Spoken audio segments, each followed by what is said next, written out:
Welcome to प्रथम IAS. तो देखिए, जैसा कि हम लोग सीरीज़ देख रहे हैं स्पेक्ट्रम की, तो अभी हम लोग हैं थर्ड एंग्लो मराठा वॉर पे। ठीक है, 1817 से लेकर के 1890 तक 2 सालों तक ये मराठा वॉर चला। और इसके फर्स्ट पार्ट की वीडियो की लिंक मैं डिस्क्रिप्शन में दे दूंगा। वहाँ पे आपको हम लोगों ने इस particular third Anglo Maratha war के पार्ट 1 में बैकग्राउंड की बात की है। ठीक है, कि अगर थर्ड एंग्लो मराठा वॉर हुआ तो इसकी बैकग्राउंड नींव कब रखी गई थी। तो आपको पता होगा कि जैसा हमने ये देखा कि सेकेंड एंग्लो वॉर में जो ट्रीटी ऑफ वेसाइन के अंतर्गत जो 1802 में साइन किया गया था between the Peshwa Bajirao two and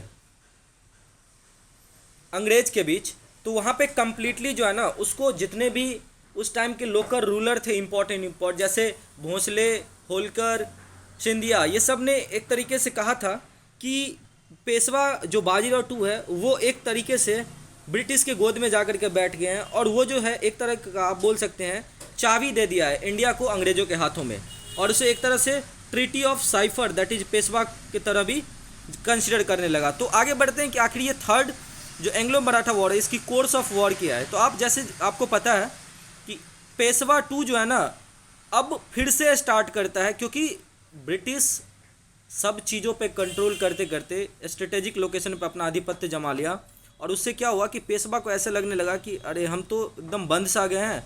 और सिंस यशवंतराव होलकर जी जो हैं वो भी, उनका भी एक तरीके से आप बोल सकते हो कि एक तरीके से उनको भी परेशानी हो रही थी अकेले।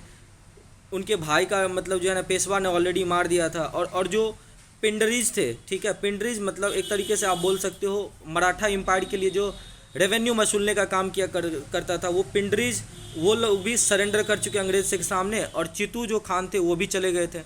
तो इन सब कारणों से ऐसा देखा जाता है कि पेशवा टू एक बार फिर से रैलीड स्टार्ट करते हैं against the British local leader के साथ मिल करके, और उन्होंने स्टार्ट करना प्रारंभ कर दिया अपनी जो उनकी एक तरीके से आर्मी होती है उसको मजबूत किया, और फिर से अटैक करना स्टार्ट कर दिया। किसको? ब्रिटिश को। ब्रिटिश हुकूमत की जो लोग रहते थे रेसिडेंस पूना में, वहाँ पे अटैक किया पेशवा खुद टू। ठीक है, फिर उसके बाद अप्पा साहेब ऑफ नागपुर ने अटैक किया ब्रिटिश रेसिडेंस ऑफ नागपुर में। फिर होलकर जो थे उन्होंने भी प्रिपरेशन स्टार्ट कर दिया वॉर की। बट बात वही है कि under the treaty of Bassein the all important and strategically located spots has already given to the British. ठीक है, ये ब्रिटिश के हाथों लग चुकी थी ये सारी लोकेशंस। तो प्रॉब्लम हो रही थी कहीं ना कहीं वॉर को एक तरीके से अच्छे इंजाम तक पहुंचाने में। और हुआ क्या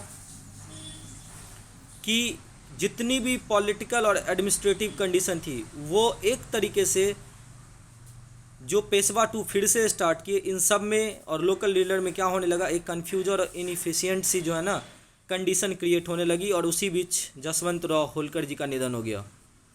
और आपको पता था कि जसवंतराव होलकर जी एक बहुत ही इंटेलिजेंट, ब्रेव और एक तरीके से बुद्धिमान जो है ना कमांडर हुआ करते थे मराठा एम्पायर का, और उनकी जो डेथ हुई तो एक आप बोल सकते हो कि एक तरीके से जो नौ है ना उसकी जो लास्ट खवैया होती है वो भी मराठा एम्पायर का डूब गया। और अब जितनी भी लोग थे चाटुकार सब मराठा एम्पायर में, सब ने उसकी जो बीवी थी, जो सबसे आप बेबी बोलिए या सबसे मुख्य प्रेमिका बोलिए उस टाइम पे, ठीक है, उनका नाम था तुलसीबाई। तो तुलसीबाई थी ज़रूर चालाक और इंटेलिजेंट वुमेन, लेकिन उनके आसपास जितने चाटुकार थे उनसे वो बहुत ज़्यादा प्रभावित थे।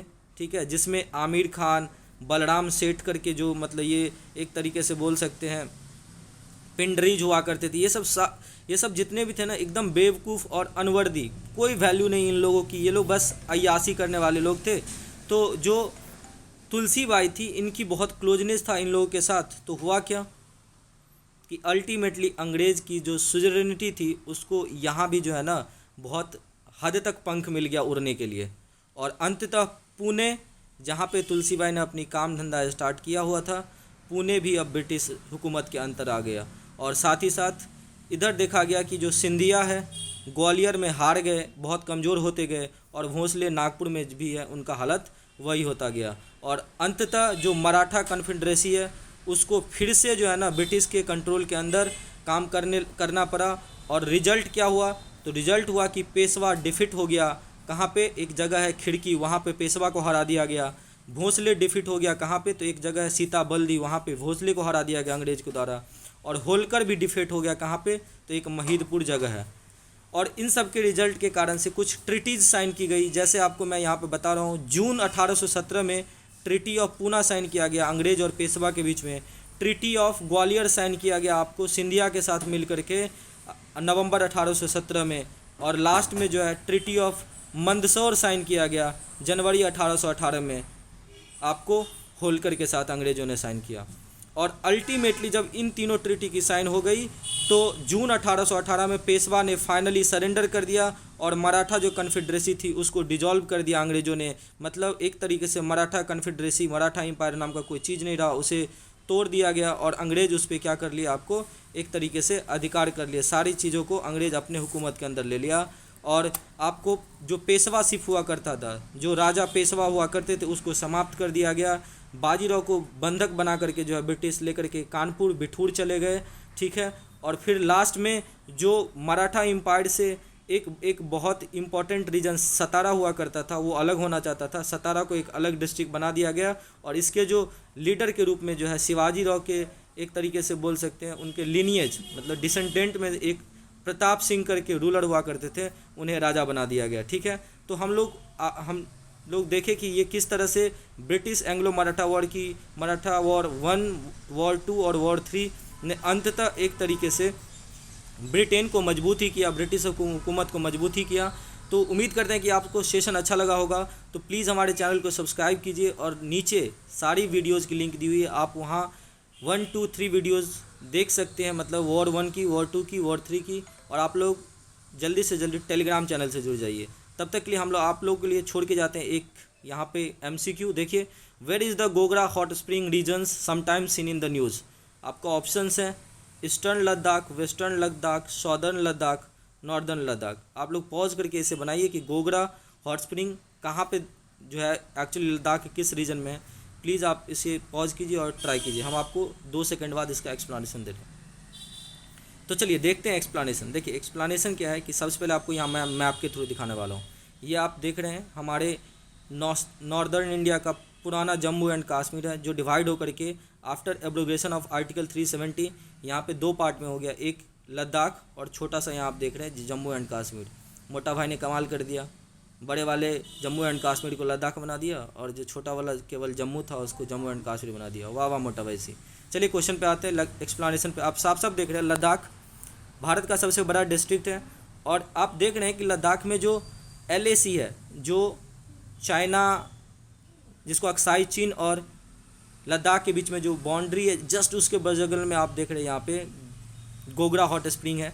हालांकि ये जो अक्साई चीन है वो हमारा ही पार्ट है, एक न एक दिन लेंगे ही। तो ये नॉर्थ में पेंगोंग तोसो के हैं और जो यहाँ पे अगर आप कम्प्लीटली लद्दाख की बात करोगे तो ये ईस्टर्न लद्दाख में पाया जाता है। तो इसका जो आंसर होगा आपका दैट इज़ ऑप्शन ए, ठीक है। और आप यहाँ पे देख भी रहे हैं, India and China's troops to complete disengagement at Gogra hot spring in Ladakh today. और इस पार्टिकुलर आर्टिकल में आप यहाँ पे नीचे देख रहे हैं, नीचे लिखा हुआ in the eastern Ladakh on September 12। सो इसी नोट के साथ हम अपनी वीडियो को यहीं पे विराम रखते हैं। तब तक के लिए देखते रहिए प्रथम IAS। और अगर आप लोगों को हमारा सेशन अच्छा लग रहा है तो प्लीज़ प्लीज़ प्लीज़ चैनल को सब्सक्राइब कीजिए और टेलीग्राम से जुड़ जाइए ताकि आपको समय समय पे जो है हमारी वीडियोज़ की नोटिफिकेशन मिलता रहे और बेल आइकन को भी दबा लीजिए। Thank you so much for watching this video. बहुत बहुत धन्यवाद।